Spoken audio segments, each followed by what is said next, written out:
Hello, ഇന്നൊരു പുതിയ കഥയാണേ. ഒരു മരത്തിൽ പിങ്കി എന്നു പേരുള്ള കിളി താമസിച്ചിരുന്നു.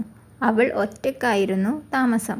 കൂട്ടിന് ആരും തന്നെ ഉണ്ടായിരുന്നില്ല. ഒരു വലിയ മരത്തിൽ അവളും അവളുടെ ചുറ്റുപാടുമായി അവൾ വളർന്നു.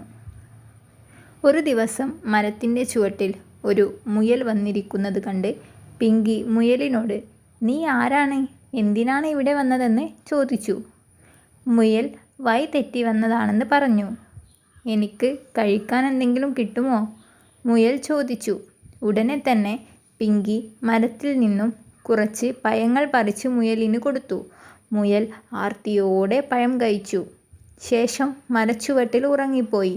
പിറ്റേ ദിവസം മുയൽ പിങ്കിയോട് പഴം പറിക്കാൻ പറഞ്ഞു. അവൻ മരച്ചുവട്ടിൽ ഇരുന്നു തിന്നു.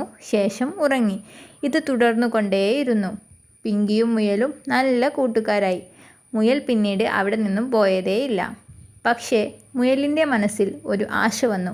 പിങ്കിയെ ഈ മരത്തിൽ നിന്നും ഓടിച്ചാൽ താനാവും ഇവിടെ രാജാവ്. ഈ പരിസരം തൻ്റെ മേലിലാവുമെന്ന് അവൻ ആശിച്ചു. അങ്ങനെ പിറ്റേ ദിവസം മുയൽ തൊട്ടടുത്തുള്ള ചെടികളിൽ നിന്ന് വിഷക്കായ കൊണ്ടുവന്ന് പിങ്കിയുടെ പഴത്തിലേക്ക് പിഴിഞ്ഞു വെച്ചു. കഷ്ടമെന്ന് പറയട്ടെ, അതുവഴി വന്ന ഒരു കുരങ്ങൻ അത് കഴിക്കുകയും ചെയ്തു.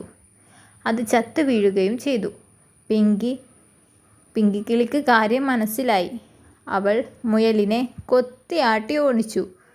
ഒരിക്കലും സഹായം ചെയ്തവരെ ആക്രമിച്ചുകൊണ്ട് ഒന്നും നേടാൻ ആഗ്രഹിക്കരുത്. Thank you.